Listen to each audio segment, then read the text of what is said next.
There is an old story of a comment attributed to Harold Pinter. Early in his career, his dislike for most critics and academics was well known. It was said that Pinter was approached by one or the other, most likely in a pub, and asked what it was that his plays were really about. It seems that Pinter looked the questioner straight in the eye and responded, "The weasel under the cocktail cabinet."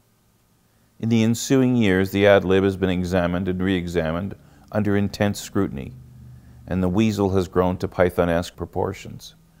And yet it is entirely appropriate, being silly to the point of relevance.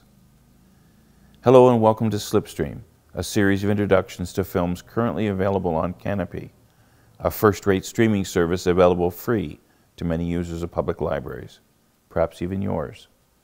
My name is Kevin Land. This series is brought to you by Grey Highlands Public Library and Speaking Volumes Books and Audio in Flesherton, Ontario. During his acceptance speech for the Nobel Prize, Pinter discusses the origin of his play, The Homecoming. It began with its first line, a man, later to be named Max, asking another man, "What have you done with the scissors?" Pinter began the play, as he had done all his plays, not knowing the names of his characters, he called them A, B, C, etc., nor their relationships to each other, not even where the play itself was going. The playwright did not work from an outline. Each script was, for him, a voyage of discovery. It was far more important to complete a draft and revise it intensively.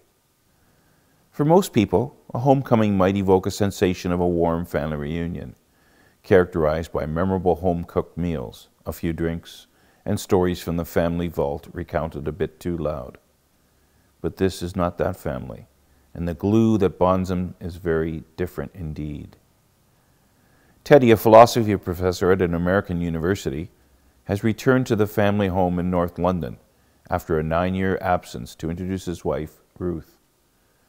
The welcome, however, is not one anyone would expect, as the members of the household slip into familiar roles and the antagonism born of blood emerges. It is indeed a strange voyage on which Pinter takes us, but despite the bizarre happenings, there is a strong element of truth here. There is perhaps a weasel under the cocktail cabinet after all. The most surprising part of the film is how funny it is. Pinter is not generally known for his humor, but The Homecoming, with its wit and wordplay and unconventional treatment, has more than its share of comedy. The film, adapted by the playwright and reuniting him with original director Peter Hall, as well as key cast members Paul Rogers, Ian Holm, and Vivian Merchant, allows the audience to experience the play as it was originally conceived. The film was the inaugural production of the American Film Theatre in late October 1973, a series which intended to give audiences faithful film productions of classic and contemporary theatre. Although the quality of the 12 films in the series was inconsistent, it did yield some notable work, The Homecoming being one. This week's entry for the film I would like to see on Canopy is the 1981 French film Garde à Vue, directed by Claude Miller.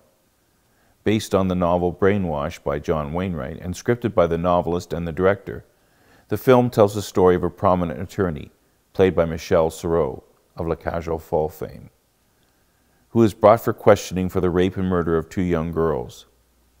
The cat-and-mouse game he undergoes with the unrelenting investigating officer, played by Lino Ventura, is compelling and masterful.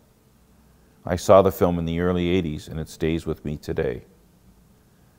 Next time on Slipstream, we'll look at another comedy which, although more conventional, seeks and succeeds in hitting the mark. If you're a fan of non-stop, unrelenting humor, you won't find better than Airplane from 1979. Until then, enjoy The Homecoming.